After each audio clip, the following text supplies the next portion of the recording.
ये कहानी किसी मोटिवेशनल किताब की नहीं। ये कहानी है जमीन से उठी आग की। जहां लोग रिटायरमेंट के बाद अपनी कुर्सी ढूंढते हैं, वहीं कुछ करने के लिए एक फौजी ने अपने गांव में ही एक कक्षा खोल दी। जब गांव के गरीब बच्चों ने सिस्टम से उम्मीदें छोड़ दी तो एक वर्दी वाले ने कहा, मैं दूंगा तुम्हारा साथ। मैं खोलूंगा तुम्हारे लिए वो छोटा सा स्कूल, वो छोटा सा संस्थान, जिससे तुम्हें कम पैसों में बहुत अच्छी शिक्षा मिले। तो आज का ये पॉडकास्ट उन लोगों के लिए है जो मानते हैं कि बदलाव सरकार नहीं, जिद्दी इंसान लाते हैं। तो देखिए इस एक फौजी की जंग, जो बंदूक से नहीं और जो बॉर्डर पर नहीं, अपने गांव में रहकर ही किताबों से लड़ी जा रही है। आइए देखते हैं इस पॉडकास्ट को। दोस्तों, ये है कहानी विश्वकर्मा ट्यूशन की। आइए चलते हैं। ग्राम मिर्ज़ापुर है हमारा, उसी में ये संस्थान खोला गया है माननीय रिटायर्ड फौजी पवन शर्मा के हाथों, और उन्होंने अपने ही घर को बना दिया है क्लास, कक्षा। फौजी रिटायर होता है, उसका फ़र्ज़ नहीं, किताब अगर सही हाथ में हो तो वो भी हथियार बन जाती है। गांव के बच्चे कमज़ोर नहीं होते, उनकी किस्मत कमज़ोर कर दी जाती है। जो देश के लिए सीमा पर लड़ा, वो आज भविष्य के लिए कक्षा में लड़ रहा है। ये स्कूल नहीं, एक क्रांति है, एक चुप क्रांति। तो नमस्कार सर, पहले तो आपका मैं नाम जानना चाहूँगा। नमस्कार प्रतीक जी, मेरा नाम है पवन शर्मा और मैं पूर्व सैनिक हूँ और मैं इसी गांव का रहने वाला हूँ, मिर्ज़ापुर का, लेकिन वर्तमान में नजीबाबाद में मैं सेट हो गया हूँ।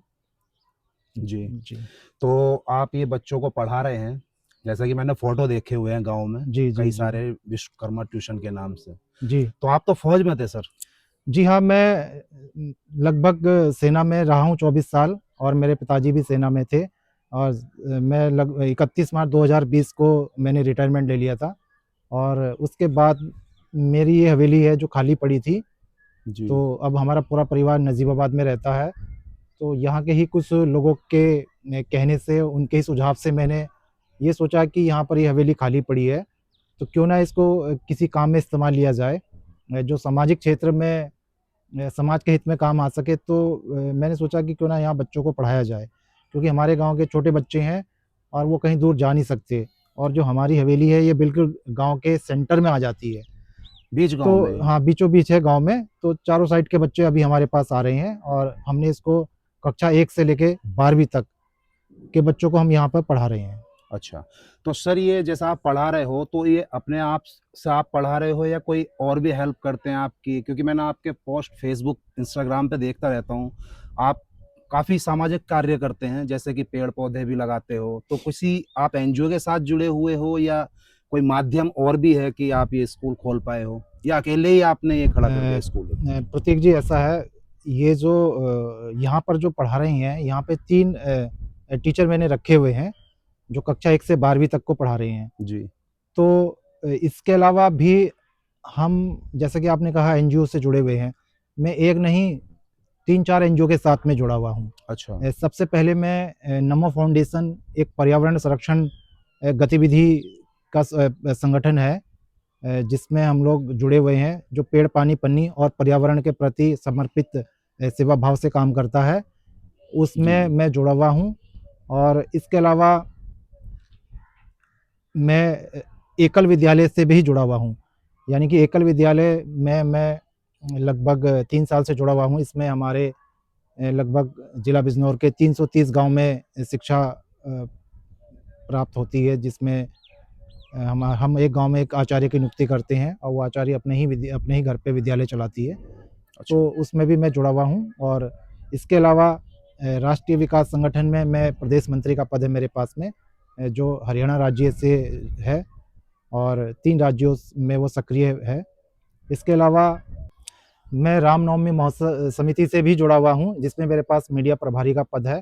तो इसमें हमारी जो बिजनौर में एक्स सर्विसमैन वेलफेयर एसोसिएशन है, उसमें मेरे पास तहसील उपाध्यक्ष का पद है। और इसमें हम 3 सेना के जो सैनिक हैं, तीनों सेनाओं के, जो हम लोग आसपास ही नजीबाबाद में, थल और जल। जी हाँ, जी नजीबाबाद में हम लोग आसपास ही रहते हैं, तो तीनों हम इस नमा फाउंडेशन से जुड़े हुए हैं। तो ये केवल सामाजिक क्षेत्र में ही काम करता है।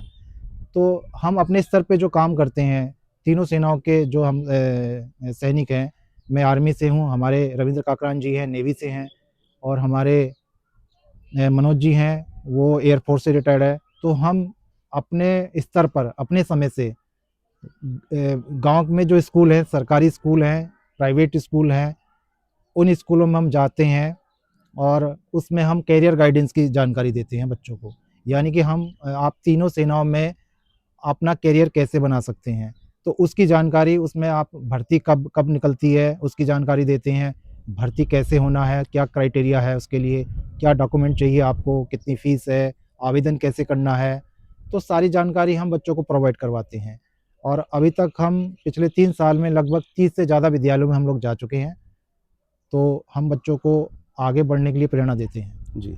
तो मैं ये जानना चाहूँगा सर इस बीच कि आपकी जो भर्ती हुई थी फ़ौज में, जैसे कि आप आर्मी में थे, तो कैसे भर्ती हुई आपने, मतलब कैसा आप भर्ती में गए, या फ़ौज में मैं कैसा आपके अंदर माइंड में आया कि मैं फ़ौज में ही जाऊँगा? प्रतीक जी, ऐसा है, मेरे पिताजी भी सेना में थे। जी। वो 28 साल सेना में रहे और मैं 24 साल सेना में रहा। तो जब मेरे पिताजी सेना में थे, तो मैं अपने पिताजी के माध्यम से ही सेना में भर्ती हुआ था। तो मेरे लिए फ़ौज के विषय में जानना बहुत ज़रूरी नहीं था, क्योंकि मैं हर चीज़ को जानता था। तो मैंने सोचा जब मुझे मौका है सेना में जाने का, तो मुझे सेना में जाना चाहिए, और मैंने इस मौके का पूरा फ़ायदा उठाया और अपने पिताजी के माध्यम से मैं सेना में भर्ती हुआ। और 24 साल मैं सेना में रहने के बाद में 31 मार्च 2020 को मैं सेना से रिटायर हो गया। अच्छा, तो उस जैसा आप छोटे थे और आपके डैडी जो थे फ़ौज में थे, तो अलग-अलग जगह भी पोस्टिंग हुई होगी, तो आप उनके साथ भी गए होंगे कहीं किसी शहर में? जब हमारे पिताजी सेना में थे, तो मुझे याद है जब हमारा बचपन था, तो पश्चिम बंगाल के कोलकाता शहर से हमारी पढ़ाई शुरू हुई थी, श्री शांति निकेतन विद्यालय। वहाँ से हमने अपनी शिक्षा की शुरुआत की थी, और उसके बाद भी काफ़ी जगहों पे मैं अपने पिताजी के साथ में रहा। और जब मैं खुद सेना में भर्ती हो गया मार्च 96 में, उसके बाद मैं लगभग 13 जगहों पर मैं पोस्टेड रहा। अच्छा। जी। तो सर किस उम्र में आप मतलब फ़ौज में भर्ती हो गए थे, ट्रेनिंग वगैरह लेने के बाद? मैं प्रतीक जी, जब मेरी उम्र 18 साल थी, तो मैं अपने पिताजी के साथ हैदराबाद में था, जो अब पश्चिम इसमें आंध्रा में है, आंध्र प्रदेश में। तो वहाँ पर मेरे पिताजी पोस्टेड थे और हम लोग वहाँ पे उनके साथ में रहते थे। तो तो वहाँ पर मैं 11वीं क्लास में था, और 11वीं क्लास में पढ़ते-पढ़ते मैं सेना में भर्ती हो गया जब मेरी उम्र 18 साल थी। और वहाँ से फिर मैंने ट्रेनिंग पूरी करने के बाद में अपनी पढ़ाई को फिर मैंने जारी रखा, और मैंने 12वीं जो क्लास थी वो सेना में रहते-रहते ही पूरी की है। अच्छा, तो आपने मतलब फ़ौज में जैसे जाते हैं, तो हम लोग जैसे सिविलियंस हैं, तो हम सोचते हैं कि यार हम भी जाते हैं या मज़े लेते हैं, तो कुछ ऐसा भी रहता है कि मज़े आते हैं, डिसिप्लिन रहता है, या मज़े आते हैं, या फुल मज़े रहते हैं? कैसा रहता है? प्रतीक जी, ऐसा है, देखो, जब हम किसी संस्था से जुड़ते हैं या किसी भी काम में लगते हैं, तो मैं समझता हूँ कि उस काम को हम एन्जॉय के तौर पे करें, ना कि एक मुसीबत के तौर पर। यानी कि हम, ये हमारी मानसिकता के ऊपर निर्भर करता है कि हम वहाँ कैसे खुश रह सकते हैं। उसे भार नहीं समझना हाँ, चाहिए। तो सेना थोड़ा-सा एक दूसरी जॉब से थोड़ा अलग हटके है। यानी कि सेना में अनुशासन बहुत ज़्यादा है, ज़िम्मेदारियाँ बहुत ज़्यादा है, और रिस्क वाली ज़िंदगी है। तो वहाँ पर जब हम अनुशासन में रहते हैं, तो हमारे अंदर एक देशभक्ति पैदा हो जाती है। वहाँ पे जब हम अलग-अलग विभिन्न क्षेत्रों के, विभिन्न राज्यों के सब इकट्ठा एक साथ हम मिलकर रहते हैं, एक इकट्ठी जगह पे रहते हैं, तो हमें सारे कल्चरों का मालूम हो जाता है कि किस राज्यों में कैसा कल्चर है, वहाँ के लोग कैसे हैं। तो सब मिलकर रहना एक अलग ही अनुभव है। तो मैं लगभग हर राज्य के व्यक्ति के साथ में रहा हूँ, तो ऐसा हमें कभी महसूस नहीं हुआ। हालाँकि ट्रेनिंग में ज़रूर हमें थोड़ी दिक्कत ज़रूर आती थी कि वहाँ पर 4 बजे उठना पड़ता था, और 4 बजे उठ के, मतलब हमारी 19 वीक की बेसिक ट्रेनिंग हुई है, तो 19 वीक में लगभग मेरा वज़न बहुत घट गया था। अच्छा, तो वो ट्रेनिंग पीरियड में ऐसा लगता था कि यार हम कहाँ फँस गए। कि निकल जाओ हाँ, किसी तो तरीके से। घर आने का मन करता था। तो हालाँकि हमने अपनी हिम्मत को बनाए रखा, और जब हम ट्रेनिंग पार करके अपनी यूनिट में गए, वहाँ पे हमें थोड़ा सा रिलैक्स हुआ, आराम मिला। तो हमने एक ज़िंदगी को बहुत मज़े से जिया है।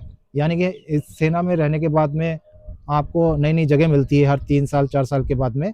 तो नई जगह को एक एन्जॉय किया हमने, नई जगह को के बारे में जाना है, घूमा है, फिरा है।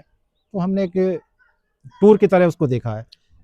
तो क्या ऐसा होता है जैसे हम लोग सिविलियन से एक दूसरे से लड़ते हैं, झगड़ते हैं या ईर्ष्या करते हैं, तो आप जैसे कि बता रहे हो कि हम कई राज्य के लोग थे, जिसमें जाट भी होगा, सैनी भी होगा, अलग अलग धर्म जाति के लोग होंगे, तो प्रेम भाव बढ़ता है, ये भी ट्रेनिंग में सिखाया जाता है या आप अपने आप सीख जाते हैं इस चीज़ को? देखो, ये सब वहाँ पर माहौल जो होता है, उसके ऊपर डिपेंड करता है। जैसा कि मैंने बताया कि सेना में अनुशासन बहुत ज़्यादा है। जब हम अनुशासित होते हैं, तो खुद ही हम भाईचारा वाली मानसिकता है हमारी बन जाती है। यानी कि वहाँ पर जब हम अलग-अलग क्षेत्रों के राज्यों के एक साथ इकट्ठा रहते हैं, तो ऐसा कुछ नहीं है कि हमारे अंदर भेदभाव उत्पन्न हो। तो हम सब देश की रक्षा के लिए आए हैं और हमारा उद्देश्य जो है हम उस पे फ़ोकस करते हैं। बाकी लड़ाई-झगड़ा ये सब वहाँ पर नहीं होता है। यानी कि सब धर्म के लोग इकट्ठा एक ही जगह पे रहते हैं और हमारा जो मंदिर भी होता है, उस जगह का नाम होता है सर्वधर्म स्थल। यानी कि सेना में हर धर्म के, मज़हब के व्यक्ति हैं और सब देशभक्ति की भावना से जुड़े होते हैं। तो हमारा धर्म स्थल भी एक ही होता है। यानी कि हम सब चारों धर्मों के व्यक्ति एक ही जगह बैठ के अपने-अपने धर्म के अनुसार अपनी-अपनी प्रार्थना करते हैं। अच्छा, आप एक बात बताइए, मेरे मन में क्या, ये जो लोग वीडियो देख रहे हैं उनके मन में भी सवाल होगा। हम फौजियों को अक्सर देखते हैं तो दिल से सल्यूट करने का मन करता है, एक पुलिस वाले को देखते हैं तो थोड़ा सा हट जाते हैं। तो आप क्या अंतर समझते हैं? आपके सोच से पुलिस और फौजी में क्या अंतर है? प्रतीक जी, देखिए दोनों का काम लगभग एक ही है। जो हमारा पुलिस विभाग है, वो भी देश के अंदर की सुरक्षा करता है। हालाँकि उनके लिए भी चुनौतियाँ कम नहीं है, क्योंकि अंदर के दुश्मनों को सँभालना जो हमारा पुलिस विभाग है, वो हमेशा सक्रिय रहता है। वो अगर सक्रिय नहीं है, तो हमें दिक्कत आ सकती है, इसलिए वो हमेशा सक्रिय है। जो देश के अंदर के दुश्मन हैं, उनसे वो निपटते हैं और जो हमारे सैनिक हैं, हम सेना वाले हैं, हम देश के बाहरी दुश्मनों से निपटते हैं। तो दोनों का ही काम चुनौतीपूर्ण होता है। तो हम थोड़ा-सा बाहरी जो दुश्मन है, हम उनको नहीं जानते, पहचानते नहीं हैं। तो सेना और पुलिस का लगभग काम देशभक्ति का ही है। तो मैं नहीं समझता कि हम सब एक जैसे ही हैं, हम बराबर ही काम कर रहे हैं। दोनों के लिए चुनौतियाँ हैं, तो सब मेरे हिसाब से तो सब एक जैसा ही है। और सबको सबकी रेस्पेक्ट करनी चाहिए सिविलियंस को। मेरे हिसाब से तो पुलिस सब का भी सपोर्ट करना हाँ, चाहिए। क्योंकि पुलिस विभाग भी उतना ही सक्रिय है जितना हम लोग हैं। वो अपने-अपने स्तर पे हम क्या सोचते हैं, क्या नहीं सोचते हैं, लेकिन मेरे हिसाब से दोनों ही देश के सैनिक हैं और देश के हित के लिए काम कर रहे हैं। ठीक है सर। तो अब मैं आपसे पूछता हूँ, जैसा आपने अपनी जर्नी बताई कि फ़ौज में हमें ये सब कुछ हुआ और बाकी इंटरव्यू भी बाद में लेंगे। मैं ये सवाल ये जानना चाहता हूँ सर कि आपका किस एज में रिटायरमेंट हुआ फ़ौज से? प्रतीक जी, मैं मार्च 96 में भर्ती हुआ था और जी। 31 मार्च 2020 को रिटायर हो गया। तो मेरे जब रिटायरमेंट की उम्र थी लगभग 45 साल रही होगी और मुझे 6 साल रिटायर हो चुके हैं। 6 साल हो चुके जी हैं हाँ, रिटायर हुए हाँ, हाँ, आपको। हाँ। तो उन 6 सालों में आपने मतलब क्या-क्या डेवलप किया या क्या आपकी ज़िंदगी में बदलाव आया? क्योंकि एक फ़ौज का अ, डिसिप्लिन तो अलग होता है, एक फैमिली के साथ रहना अलग होता है। ऐसा है प्रतीक जी, क्योंकि जब मैं रिटायरमेंट होके आया यहाँ पर अपने क्षेत्र में नज़ीबाबाद में, तो मेरे लिए एक नए जैसा ही था, क्योंकि मैं जब 18 साल की उम्र में यहाँ से चला गया था, तो जब मैं आता था 6 महीने में, साल भर में छुट्टी आता था 1-2 बार, तो केवल एक गेस्ट के तौर पे ही मैं आता था, अपने लोगों से मिलता था जिनको मैं जानता पहचानता था। हालाँकि इन 24 साल में बहुत कुछ बदल गया है। यहाँ के जो वास्तविक जीवन है, वो वहीं पे रह के देखा जा सकता है। जब मैं अभी पिछले 6 साल से यहाँ पर हूँ, तो मैंने देखा कि सैनिक जीवन और जो सामाजिक जीवन है, दोनों में अंतर है। सैनिक जीवन में हम केवल सैनिक विषय के बारे में ही जानते हैं, सामाजिक जीवन के बारे में उतना हम नहीं समझ पाते हैं। ये यहाँ पर रह के ही हम लोग जानते हैं कि हमारा समाज कैसा है, समाज के लोग कैसे हैं, क्या करते हैं। तो जब मैं रिटायर होके आया, तो मैं थोड़ा मुझे यहाँ की सामाजिक गतिविधियों को समझने में समय लगा। चैलेंज आया आपके हाँ, सामने? चैलेंज आया तो मैंने क्योंकि देशभक्ति तो हमारी सेना के अंदर से ही आ गई थी, तो यहाँ आने के बाद में मेरे लिए प्लस पॉइंट ये रहा कि मेरा जो रिटायरमेंट के बाद लोगों से मिलना हुआ है, अच्छे लोगों से मेरा मिलना हुआ है। तो अच्छे लोगों की संगति में मैं आ गया और बहुत सारे संगठनों के साथ में जुड़ा जो सामाजिक हित के काम के लिए कार्य कर रहे हैं। उन संगठनों के लोगों के साथ मेरा मिलना मेरे लिए प्लस पॉइंट था और आज मैं उन सब के साथ में मिलकर सामाजिक हित पे काम कर रहे हैं हम लोग, पर्यावरण पे हम लोग काम कर रहे हैं, शिक्षा के क्षेत्र में हम लोग काम कर रहे हैं। तो ऐसे लोगों के साथ मिलके मुझे लगा कि हाँ, अब एक प्लेटफॉर्म मिला है आगे की ज़िंदगी को एंजॉय करने का। अच्छा सर, जैसे कि आपने ये छोटा सा स्कूल चलाया हुआ, जैसे कि आपने बताया कि 300 कुछ गांव हैं पूरे यूपी में जिनमें स्कूल चलता है हमारी एनजीओ के थ्रू। तो मैं ये जानना चाहता हूँ, जैसा आपने ओपनिंग की होगी इस छोटे से स्कूल की, छोटी सी कक्षा की, तो आपको क्या चुनौती आई? कुछ चुनौती आई थी या डायरेक्ट ही ओपन हो गया था? प्रतीक जी, ये जो हम अपने घर पे चला रहे हैं, ये एकल विद्यालय नहीं है। ये अच्छा। हमारा केवल बच्चे यहाँ पे ट्यूशन पढ़ते हैं। जी। एकल विद्यालय अलग है। एकल विद्यालय का जो अगर मैं बात करूँ तो हमारे गांव मिर्ज़ापुर में भी है। एक देवेंद्र जी हैं यहाँ पे आचार्य, उनको हमने नियुक्त किया हुआ है यहाँ पर। अच्छा अच्छा। तो वो यहाँ हमारे गांव में चलाते हैं अपने ही घर पे। बाकी इस तरह से 330 गांव में जो विद्यालय चलते हैं तो वो अलग हैं, लेकिन ये मेरा निजी है। ये आपका निजी ये है? मेरा निजी है, इसमें एकल का कोई लेना देना नहीं है। तो एकल के लिए हम लोग काम करते हैं, हम लोग समिति से जुड़े हुए हैं और समिति के लोगों का काम है एकल जो विद्यालय चल रहे हैं उनको सपोर्ट करना और एकल की गतिविधियों पे थोड़ा सा नज़र रखना। अच्छा, तो आपने जैसे ये 3 टीचर रखे हुए हैं, तो इनकी फीस भी आप ही देते होंगे, इसमें ऐसा है जो इनकी सैलरी है? हाँ हाँ, इनकी जो सैलरी है मैंने इनकी फिक्स की हुई है। जो हमारे 1 से 5वीं तक के बच्चे हैं उनकी जो टीचर रखी हुई है उनकी सैलरी मैंने फिक्स की हुई है। और जो ऊपर ये पढ़ा रही है, इनमें अभी हमें इतना अच्छा रिस्पॉन्स नहीं मिल रहा है क्योंकि अभी हमारे पास बच्चे उतने नहीं हैं, क्योंकि अभी एग्ज़ाम का सीज़न चल रहा है। नए सीज़न से जब बच्चे बढ़ेंगे तब हम इस पे तो पहली से और 5वीं क्लास तक के जो बच्चे हैं उनकी फीस क्या है सर? पहली क्लास से लेके 5वीं क्लास तक के बच्चे केवल 50 रुपये, केवल 50 रुपये? केवल फीस? 50 रुपये है। और जो बड़ी क्लास के बच्चे हैं उनका 200 रुपया है ओनली मंथली? मंथली। हाँ, ठीक है सर।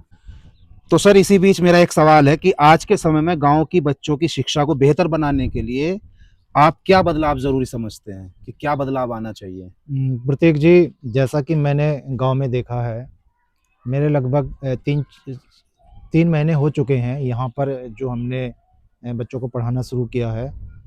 तो मैंने ये देखा है कि यहाँ के जो बच्चे हैं पढ़ना तो चाहते हैं, लेकिन कहीं न कहीं बच्चों को वो सुविधाएँ नहीं मिल पाती जो उनको मिलनी चाहिए। यानी कि अच्छे अध्यापक उनको मिले, नज़दीक में पढ़ाने के लिए उनको जगह मिल जाए।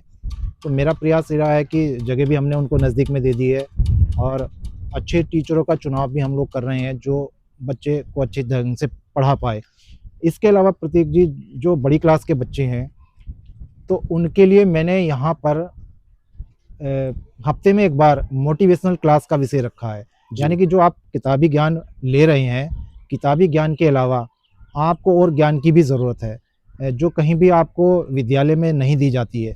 केवल आपको विषय की पढ़ाई होती है और आपकी लाइफ के विषय में, आपकी लाइफ चेंजिंग के बारे में, करियर के बारे में, करियर गाइडेंस के विषय में आपको कोई जानकारी नहीं दी जाती है। तो मैं क्या करता हूँ, हफ्ते में एक बार मैं समय निकालता हूँ संडे के दिन और वहाँ पर बड़ी क्लास के जो बच्चे हैं उनको मैं मोटिवेशनल क्लास के माध्यम से करियर गाइडेंस की जानकारी देता हूँ। या बहुत सारे विषय मेरे पास हैं, सेना से जुड़ी जानकारी कि सेना में एंट्री कैसे करनी है, सेना काम कैसे करती है। इसके अलावा हमें सबसे ज़्यादा ज़रूरत जो होती है कि हमें किस समय पर कब तक पढ़ाई करनी है, और पढ़ाई के बाद में सबसे जो अहम काम होता है कमाई का, यानी कि हमें पैसे कमाने हैं। तो पैसे कमाने की जो पढ़ाई है वो कहीं पे नहीं दी जाती। किसी भी विद्यालय में आपको पैसे कमाने का कोई हुनर नहीं सिखाया जाता है। तो मैं बच्चों को यहाँ पर समझता हूँ कि जो बड़े बच्चे हैं 8वीं क्लास से लेकर 12वीं क्लास तक के बच्चे को है, तो मैं उनको ये कहता हूँ कि देखो, पढ़ना बहुत ज़रूरी है, लेकिन पढ़ाई के साथ साथ आपने पैसे कमाने वाले हुनर सीखने हैं। यानी कि आपने अपने समय को सही इस्तेमाल करना है। पढ़ाई में ही ज़्यादा ना गंवाएं। यदि आप पढ़ाई में अच्छे हैं, घर वाले आपको चाहते हैं पढ़ा सकते हैं, तो वहाँ पैसा खर्च करना चाहते हैं तो ज़रूर करें। हालाँकि सब माता-पिता बच्चों को उतनी शिक्षा नहीं दे पाते, क्योंकि कहीं न कहीं आर्थिक कारणों की वजह से वो चाहते हैं कि उनका बच्चा जल्दी काम पे लग जाए। तो ऐसे बच्चों को मैं कहता हूँ कि आप पढ़ाई तो कर लें, लेकिन उसके साथ-साथ कोई काम ज़रूर सीखें, क्योंकि आजकल स्किल डेवलपमेंट का दौर है। यानी कि आपके पास पढ़ाई डिग्रियाँ कितनी भी हैं, तो वो डिग्रियाँ या पढ़ाई आपको ये साबित नहीं करती कि आपको नौकरी या जॉब की गारंटी ज़रूर मिल जाएगी। लेकिन आपके पास हुनर है, स्किल है, आपने कोई काम सीख लिया है, तो वहाँ से आप अपना करियर शुरू कर सकते हैं। तो बहुत सारे काम हैं, आप उनको सीख सकते हैं। एक छोटी उम्र में सीखोगे तो ज़्यादा फ़ायदा रहेगा। बड़ी उम्र 20-25 साल के बाद अगर आप सीखना शुरू करते हैं, तो उतना फ़ायदेमंद आपके लिए नहीं रहेगा। आप कम उम्र में 15 से 20 साल की उम्र में अगर कोई काम सीखना चाहते हैं, तो काम ज़रूर सीखें, क्योंकि पढ़ाई आपको केवल आत्मनिर्भर बनाती है। तो पढ़ाई के साथ-साथ आप कुछ ना कुछ ज़रूर सीखते रहें, तो उससे आपको आगे चलने वाले में अपनी जीविका चलाने के लिए, आय के साधन ढूँढने के लिए में आपको कोई ज़्यादा दिक्कत नहीं आएगी। ठीक है सर। एक और सवाल है मेरा आखिरी आपका। गांव के युवाओं और रिटायर्ड फौजियों के लिए आपका क्या संदेश देना चाहेंगे, क्या संदेश है? देखो, गाँव के युवाओं को मैं ये कहता हूँ, जैसा कि हमारा गाँव है, ये मिर्ज़ापुर है, तो मैंने ये देखा है कि मेरे से पहले इस गाँव में लगभग 5 व्यक्ति सेना में थे, और मैं 24 साल सेना में रहा और 6 साल मुझे रिटायरमेंट हो चुके हैं। यानी कि लगभग 30 साल में इस गाँव में सेना में अगर कोई गया है, तो एक लड़का इस गाँव का अभी 2 महीना पहले ही अग्निवीर के माध्यम से सेना में एंट्री ली है उसने। जी, जी। तो मैंने ये देखा है कि 30 साल के सफ़र में क्या हमारे गाँव के बच्चे उतने जागरूक नहीं थे? क्या सेना में उनकी रुचि नहीं थी जाने की? 30 साल में कोई भी नहीं गया। पुलिस विभाग में ज़रूर गए हैं 2-4 लड़के। तो सेना में इतनी उदासीनता हमारे गाँव के बच्चों में क्यों है? मैं समझता हूँ कि टफ कंपटीशन या ये लोग कर नहीं पाते। नहीं, टफ़ नहीं है, टफ़ कुछ नहीं होता, टफ़ वही होता है जो हम करना नहीं चाहते। मैं समझता हूँ कि इनको जानकारी नहीं है, और अगर जानकारी है तो वो आधी-अधूरी है। पूरी जानकारी का अभाव, और एक क्रेज़ होता है कि सेना में अगर एक जाता है तो देख एक दूसरे को देख के ही हम लोग प्रेरणा लेते हैं। तो ऐसा प्रेरणा स्रोत यहाँ पे लोगों के अंदर नहीं मिला है किसी को, और मैंने इस पे प्रयास किया है कि कम से कम हर घर से एक अग्निवीर योजना में जाए।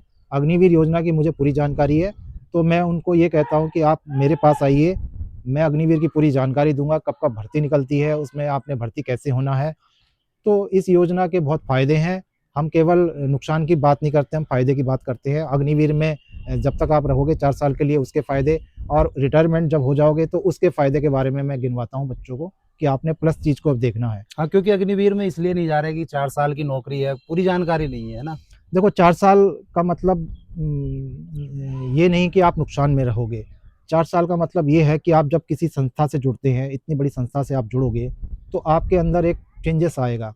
यानी कि जब आप बाहर की दुनिया देखते हैं, ये तो गाँव की दुनिया है, गाँव तक ही सीमित रह जाते हैं। कुएँ का मेंढक कुएँ में ही रहता है, तो वो सोचता है कि इससे बड़ी जगह, अच्छी जगह और कहीं है ही नहीं है। जब मेंढक बाहर निकल के आएगा तो उसको दुनिया दिखाई देगी। जब आप सेना के साथ में जुड़ोगे, तो पूरी दुनिया में आपको घूमना के लिए मिलेगा, और आपके अंदर बहुत सारा बदलाव आएगा। यानी कि आपके अंदर बहुत सारी चीज़ें बदल जाएँगी। जो आप पहले थे और अब थे, दोनों में आप फ़र्क महसूस करोगे। आप दूसरों से बेहतर कर पाओगे। तो मैं इस तरह की जानकारी ज़रूर देता हूँ बच्चों को। ठीक है सर, आपका बहुत-बहुत धन्यवाद। अब मुझे थोड़ा-सा जो आपके बच्चे पढ़ रहे हैं स्कूल में, उसका थोड़ा-सा निरीक्षण करा दीजिए। बिल्कुल प्रतीक जी, मेरे पास इस समय क्लास चल रही है। आप आ सकते हैं मेरे साथ नीचे, मैं आपको लेके चलता हूँ। आइए ठीक मेरे है साथ। सर, चलिए। चलो, क्लास दे। बच्चों, जय हिंद! जय हिंद! जय हिंद! जय हिंद! जय हिंद! जय हिंद! बच्चों, आज मैं आपको जानकारी दूंगा पुलवामा अटैक की। आप सबने 14 फरवरी के बारे में सुना होगा। आज कौन सी तारीख है? 18। यानी कि 4 दिन पहले 14 फरवरी थी। और 14 फरवरी को हमें क्यों याद रखना चाहिए, उस दिन क्या हुआ था, आप में से बहुत सारे बच्चे जानते होंगे, और जो नहीं जानते हैं उनको मैं बताना चाहूँगा, और आपको रिफ्रेश हो जाएगा कि 14 फरवरी को क्या हुआ था। तो आप लोग ध्यान से सुनना। 2019 की घटना है, 14 फरवरी 2019 की। जम्मू कश्मीर राज्य में एक जगह है पुलवामा। श्रीनगर, जब हम जम्मू से श्रीनगर की ओर जाते हैं, लगभग 300 किलोमीटर का इलाका है जम्मू से श्रीनगर, तो उस पुलवामा में घटना घटी थी 14 फरवरी को। उसमें हमारे सीआरपीएफ के कुछ जवान थे जो जम्मू से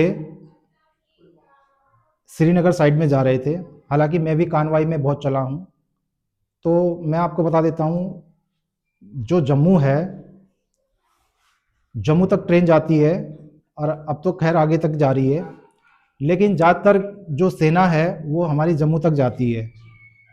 जम्मू क्षेत्र में हर जगह ट्रेन नहीं है, तो जम्मू कश्मीर से जब हम आगे जाते हैं तो आगे जाने के लिए हमारे पास ट्रेन के साधन अब हो गए हैं, लेकिन जब ट्रेन के साधन नहीं थे तो ट्रांजिट कैंप के थ्रू हम लोग जाया करते थे। ट्रांजिट कैंप जम्मू में बना हुआ है, तो जितने भी सैनिक प्लेन इलाके से इकट्ठा होते हैं, छुट्टी काट के अपने अपने घरों से जब जाते हैं तो वहाँ पे इकट्ठा होते हैं ट्रांजिट कैंप में। ट्रांजिट कैंप में एक रात रुकते हैं। वहाँ से जो ट्रांजिट कैंप है वो क्या करता है, ट्रांसपोर्ट प्रोवाइड कराता है, बसें प्रोवाइड कराता है।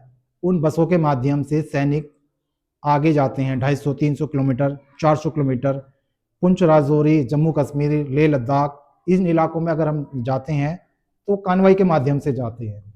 कानवाई का मतलब होता है काफिला, यानी कि 15-20 गाड़ी या उससे ज़्यादा गाड़ी इकट्ठा होती हैं, उसमें सैनिक बैठते हैं, सामान होता है उन सैनिकों का, राशन पानी होता है, सब कुछ होता है उनके साथ में।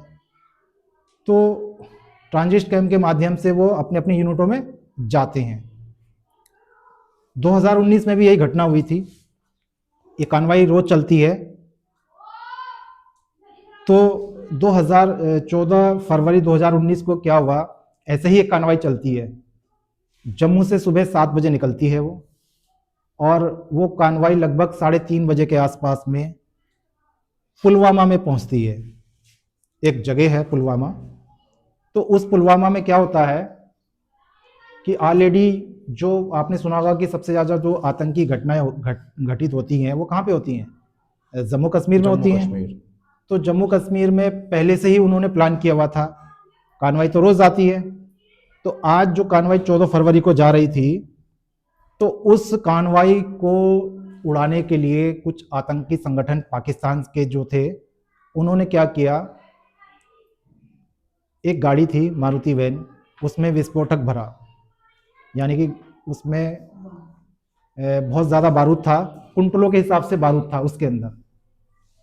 जब पुलवामा में कानवाई पहुंची तो एक वैन उस बस से टकराती है जिसमें सैनिक बैठे हुए थे, और जैसी वो उनसे टकराती है तो वो फट जाती है, यानी कि लगभग 3 कुंटल बारूद जब फटेगा तो आप अंदाज़ा लगा सकते हैं कि कितनी आग वहाँ पे पैदा हो गई होगी। दीपावली पे हम एक 5 ग्राम 10 ग्राम बारूद होता है एक पटाखे के अंदर, जो सबसे ज़्यादा आवाज़ करता है ना, उसके अंदर 10 ग्राम से ज़्यादा बारूद नहीं होता है, तो हमारे कान के पर्दे फाड़ देता है, मतलब इतनी आवाज़ होती है। तो जब 3 कुंटल बारूद एक साथ फटेगा तो बसें भी क्या हो गई थी, पिघल गई थी, यानी कि जो बस लोहे की बनी होती है। तो आप बताइए सैनिकों का क्या हाल हुआ होगा। सैनिक भी सब जल चुके थे, यानी कि उस में 3 बसों से वो टकराई थी मारुति वैन, और उसमें टकराने के बाद में 3 बस की जो धज्जियाँ उड़ी थी और जो सैनिक थे उनके चीथड़े उड़ गए थे, उनको पहचाना भी नहीं जा रहा था, उनके जो सब थे ना बिल्कुल जल चुके थे। 44 जवान शहीद हुए थे हमारे।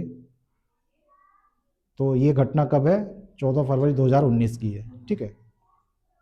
अब इस घटना का बदला लेने के लिए हमारी जो सरकार थी उसने इस पे चर्चा की कि ये आतंकवादी संगठन कहाँ से सक्रिय था, कहाँ से आतंकवादी आए थे, ये इसकी पूरी जांच पड़ताल की।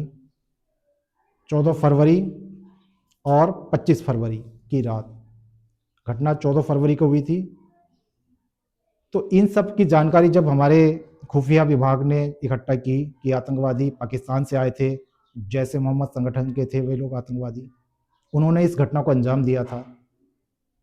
तो भारत सरकार ने इस घटना का बदला लेने के लिए 25 फरवरी की रात का समय चुना। 25 फरवरी की रात को हमारे पूरे एयरफोर्स को अलर्ट कर दिया गया, पूरे सैनिकों को अलर्ट कर दिया गया। तो आपने सुना होगा पाकिस्तान में बहुत सारे संगठन सक्रिय हैं, लश्कर-ए-तोयबा, अल-कायदा, जैसे मोहम्मद। तो इन संगठनों के जो आतंकवादी है, जो उनकी फैक्ट्रियां चलती हैं पीओके में, पाक ऑक्यूपाइड कश्मीर, ठीक है, तो वहाँ पर उन संगठनों पर हमला करने के लिए हमारे जो फाइटर थे, जो जहाज़ थे, वो हमला करने के लिए निकलते हैं रात को, 25 फरवरी की रात को। भारत के कई जगहों से जहाज़ उड़ते हैं, ग्वालियर से उड़ते हैं, जैसलमेर से उड़ते हैं, अम्बाला से उड़ते हैं। ये सब जो उनको टारगेट दिया गया था, पाकिस्तान का जो पीओके वाला जगह है जहाँ पर ये टेररिस्ट अपनी फैक्ट्रियाँ चलाते थे, वहाँ पर हमला करने की जिम्मेदारी एयरफोर्स को दी गई। तो एयरफोर्स के जो फाइटर में पायलट बैठते हैं वो उस जगह पे गए और वहाँ पर उन्होंने बमबारी की। उनके जो कैंप बने हुए थे आतंकवादियों के, उन कैंपों पे हमला किया, उनको नष्ट किया, और नष्ट करने के बाद में वो वापस आ गए भारत में, सुरक्षित आ गए। इसके बाद क्या होता है, जब ये घटना पाकिस्तान में हो जाती है, बमबारी करके हमारे जहाज़ वापस आ जाते हैं, तो पाकिस्तान अपने फाइटर वहाँ से हमारी तरफ भेजता है, यानी कि वो भी बदला लेने के लिए अपने फाइटर हमारी तरफ भेजता है। तो हमारी वायुसेना अलर्ट थी, रडार पे सब कुछ आ जाता है, कौन सा जहाज़ कहाँ पे है, क्या है। तो पाकिस्तान के कुछ जहाज़ हमारी तरफ आ रहे थे, तो उन जहाज़ को भगाने के लिए हमारी तरफ से भी जहाज़ गए। तो उसमें उन जहाज़ों को तो भगा दिया गया, और भगाते भगाते हमारा एक जहाज़ MiG-21 पाकिस्तान की सीमा में अंदर दूर तक चला गया। तो पाकिस्तान का जो जहाज़ था F-16, एक जो फाइटर जहाज़ होता है ना, इनके नाम होते हैं, तो F-16 US का बना हुआ था, यानी कि अमेरिका का बना हुआ था F-16 जहाज़, एडवांस टेक्नोलॉजी का। और हमारा जो MiG-21 था वो लगभग 65 साल पुराना था, 65 साल पुराना जहाज़। उसको उड़ा रहे थे कौन? विंग कमांडर अभिनंदन, विंग कमांडर अभिनंदन, ठीक है। तो वो उसको खदेड़ते हुए पाकिस्तान के अंदर तक घुस जाती हैं। अब क्या करता है, जो F-16 है वो उस पर मिसाइल दाग देता है। किस पे? अभिनंदन के जहाज के ऊपर, MiG-21 के ऊपर। तो अभिनंदन भी क्या करते हैं, मिसाइल छोड़ते हैं। तो उनका जो जहाज़ था वो भी गिरता है, और हमारा जो जहाज़ था MiG-21 वो भी गिर जाता है पाकिस्तान सीमा के अंदर। तो जहाज़ में आग लग जाती है, जहाज़ गिर जाता है MiG-21, लेकिन अभिनंदन अपने आप को इजेक्ट कर लेते हैं। इजेक्ट करना समझते हैं आप? अपने आप को जहाज़ से बाहर निकालना। तो जहाज़ में आपने देखा होगा कॉकपिट होती है, कॉकपिट, जिसके अंदर पायलट बैठा होता है, जहाँ से वो जहाज़ को उड़ाता है, उसको बोलते हैं उस जगह को कॉकपिट। तो कॉकपिट का मतलब ये होता है कि वहाँ पे जो सीट होती है, यदि पायलट को लगे कि खतरा है, अब जहाज़ मेरे कंट्रोल से बाहर हो गया है, अब मेरी जान को खतरा है, तो जहाज़ तो कोई बात नहीं, जाने दो और बन जाएंगे। तो अपने आप को बचाने के लिए क्या होता है, उस सीट के अंदर विस्फोट होता है, यानी कि सीट को हम निकाल सकते हैं। कॉकपिट को खोल के एक बटन दबाना होता है, और नीचे से बहुत तेज़ी से रॉकेट की तरह वो सीट सहित ही, पायलट सीट सहित ही ऊपर चला जाता है, और जहाज़ अलग हो जाता है, सीट अलग हो जाती है, और उसमें पैराशूट होता है। तब पैराशूट होता है तो पैराशूट के माध्यम से वो नीचे आ जाता है। ऐसे ही हुआ उस दिन। तो अभिनंदन ने अपने आप को सुरक्षित लैंड किया, कहाँ? पाकिस्तान के अंदर। बच गए वो, लेकिन वहाँ की जो जनता थी उन्होंने देखा, उनकी जो यूनिफॉर्म थी, वर्दी थी, उसमें भारत का झंडा लगा हुआ था। तो वहाँ के लोग समझ गए ये तो भारत का है, तो भारत का है तो इसको हम मारते हैं। तो अभिनंदन के पास में अपनी सर्विस रिवॉल्वर थी, जो अपने सेल्फ प्रोटेक्शन के लिए रखते हैं। तो उन्होंने अपना रिवॉल्वर निकाला और उनको डराया। तो उसके बाद में ये सूचना पुलिस को दी गई, पाकिस्तान पुलिस, पाकिस्तान आर्मी को सूचना दी गई। तो वहाँ के सेना आ गई, पुलिस आ गई और अभिनंदन को अरेस्ट कर लिया। यानी उनकी जान दो तरीके से बच गई। एक तो जहाज में वो मर जाते, अपने आप को बचाया उन्होंने। दूसरा, वहाँ की पब्लिक मार सकती थी उनको, उनकी सर्विस रिवॉल्वर ने उनको बचाया। उसके बाद जब वहाँ की सेना ने उनको पकड़ लिया, कैप्चर कर लिया, और कैप्चर करने के बाद में अपने कस्टडी में रख लिया, तो फिर यहाँ हमारी भारत की जो सरकार है, इनको पता चल गया कि अभिनंदन का जो जहाज़ है वो क्रैश हो गया पाकिस्तान सीमा के अंदर, लेकिन अभिनंदन सुरक्षित है और वो पाकिस्तान की कस्टडी में है। तो उनको बचाने के प्रयास शुरू हो गए। तो लगभग हमारी भारत सरकार ने प्रयास किए, वहाँ की सरकार से बात की, और लगभग 60 घंटे के बाद में दोनों देशों के बीच में सहमति बन गई कि हम अभिनंदन को छोड़ देंगे, जिंदा वापस भारत को सौंप देंगे। तो 60 घंटे के बाद में अमृतसर के बाघा बॉर्डर से अभिनंदन को सुरक्षित पाकिस्तान ने भारत के हवाले कर दिया।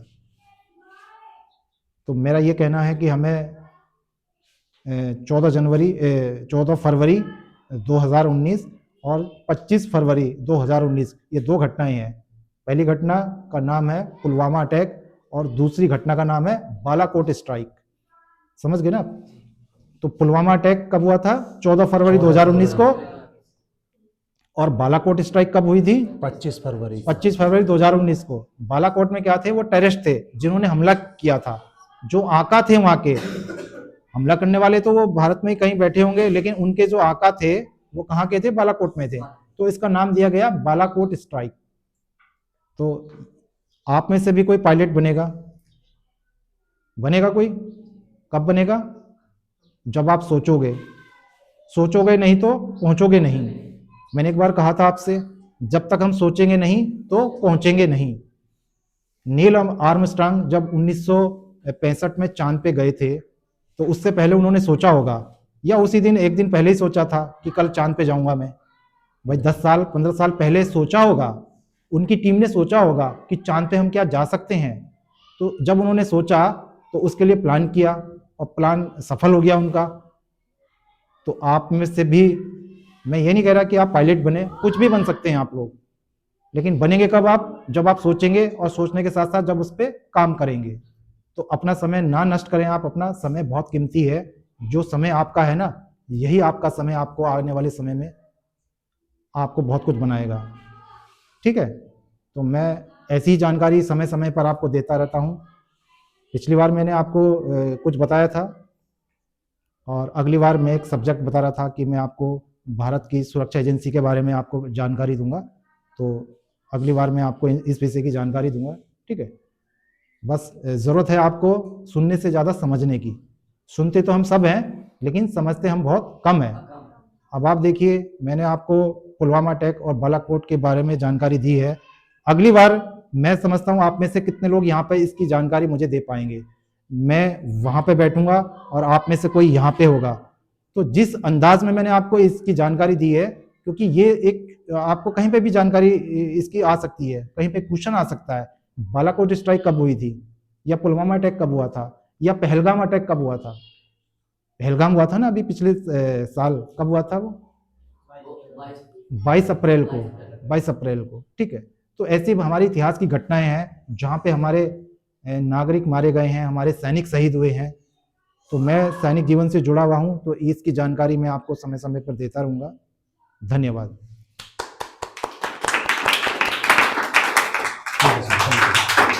दोस्तों, आज हमने एक इंसान को नहीं सुना, हमने एक सोच को सुना है। ये पॉडकास्ट हमें याद दिलाता है कि देश सिर्फ सीमाओं से नहीं, स्कूलों से भी मजबूत बनता है। अगर आपको लगता है कि रिटायरमेंट के बाद ज़िंदगी ख़त्म हो जाती है, तो आज का ये एपिसोड आपकी सोच रिटायर कर देगा। दोस्तों, इस कहानी को शेयर करो, क्योंकि हो सकता है अगला स्कूल खोलने वाला फौजी ये वीडियो देख रहा हो। जय हिंद।